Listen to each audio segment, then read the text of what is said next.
தமிழ்ல நான் ஒரு வாசகனா, எழுத்தாளரா வரணும், ஆகணும்னு விரும்புறவங்க அல்லது இருப்பவர்கள் அவசியம் படிக்க வேண்டியதுன்னு நான் நினைக்கிற புத்தகங்கள் ஃபர்ஸ்ட் சொல்லணும்னா உவே சாமிநாதையருடைய என் சரித்திரம். என்ன காரணம்னா, ஒண்ணு, தமிழ்ல ஒரு சொல்லுக்கு எத்தனை மாற்று சொல் இருக்குங்கிறத நீங்க வேற எந்த புத்தகத்துல இருந்தும் தெரிஞ்சுக்க முடியாது. என் சரித்திரத்துல சாமிநாதையர் ஒரு தடவை பயன்படுத்துற ஒரு சொல்ல அடுத்த 4 பக்கங்களுக்கு நீங்க பார்க்க முடியாது. இது ஒரு தமிழில் நிகழ்த்தப்பட்ட ஒரு சாதனை, ஒரு வியப்புக்குரிய விஷயம். எத்தனை மாற்றுச்சொல் அந்த மனிதர் மனசுல இருந்திருக்கு. தமிழ் பாண்டித்யம்ங்கிறது ஒரு பெரிய விஷயம். எவ்வளவோ தமிழ் பண்டிட் நம்ம பார்க்கிறோம், தமிழ் ஆசிரியர்கள் பார்க்கிறோம், அறிஞர்கள் பார்க்கிறோம்.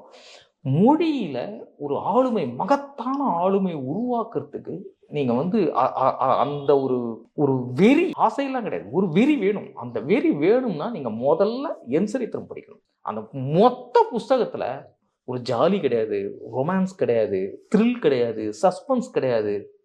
நீங்க இன்னைக்கு என்னெல்லாம் நாம பேசுறோமோ இது எதுவுமே கிடையாது. நான் இந்த ஸ்கூலுக்கு போனேன், இந்த வாத்தியார்ட்ட இந்த பாடம் படித்தேன், இதைத்தான் 1000 பக்கத்துக்கு எழுதி வச்சிருக்காங்க மனுஷன். ஆனால் ஒரு இடத்துல கூட நீங்க சலிக்க மாட்டீங்க, முகம் சுளிக்க மாட்டீங்க, போர் அடிக்குதுன்னு மூடி வைக்க மாட்டீங்க. தான் கல்வி கற்றதை ரசனையாக ஒரு நாவலை விட சுவாரஸ்யமாக சொல்ல தெரிந்த ஒரு எழுத்தாளர் உவே சாமிநாதையர்.